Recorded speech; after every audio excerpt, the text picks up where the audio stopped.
Okay, I'm going to talk about gonioscopy. First, we need to know some points about the anatomy. This is a small video about the anatomy of the anterior chamber. It extends 360 degrees. It's located between the iris, ciliary body, and sclera, and the cornea. This part of the sclera is known as the trabecular meshwork. Embedded in this wall, in this area, the Canal of Schlemm. It extends here 360 degrees. This prominent part, we call it the scleral spur. This is the posterior limit of the trabecular meshwork.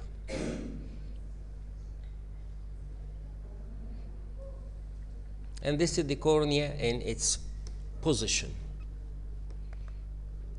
So the trabecular meshwork is located anteriorly between the Schwalb's line, which is the end of the desmus membrane, and posteriorly by the scleral spur.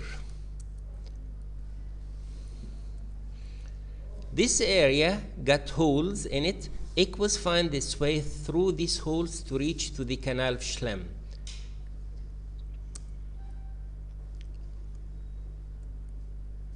The trabecular meshwork formed of layers. From toward the anterior chamber, we got these bands of thin pigmented parts of the uveal tissue. We call it the uveal meshwork, fine strands, pigmented. Then we got scleral part, which is the corneo-scleral meshwork with holes in it. And finally, we get a layer of cells, we call it the juxtacanalicular tissue, before reaching to the Canal of Schlemm. The corneo-scleral meshwork is formed of collagen bundles, and over these bundles we get endothelial cells. These endothelial cells extend anteriorly with the endothelium on the back surface of the cornea. The collagen bundles are arranged in layers, and in between we get holes. The holes is widened toward the anterior chamber, and as we get deeper toward the Canal of Schlemm, the size of these holes gets smaller and smaller. So these are the collagen bundles in yellow, and each covered with endothelial cells. And aqueous find its way between these bundles. Then it will reach to this layer, reddish here. This is the juxtacanalicular tissue. It's a layer of compact cells, and it is believed this is the site of resistance of aqueous passage in cases of primary open-angle glaucoma. Then you get the Canal of Schlemm. It's a lumen covered with endothelial cells, and the aqueous should pass through the endothelial cells itself to reach to the cavity of the Canal of Schlemm.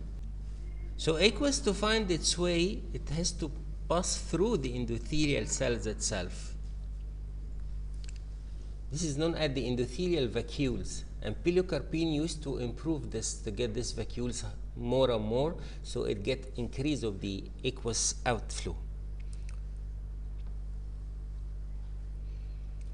Then we come to the Canal of Schlemm. It's oriented circumferentially, it's oval in shape, and from the outer surface of the Canal of Schlemm, we get these collector channels that get the aqueous to the surface to reach to the aqueous veins, to the episcleral and subconjunctival vessels. So we get here the trabecular meshwork.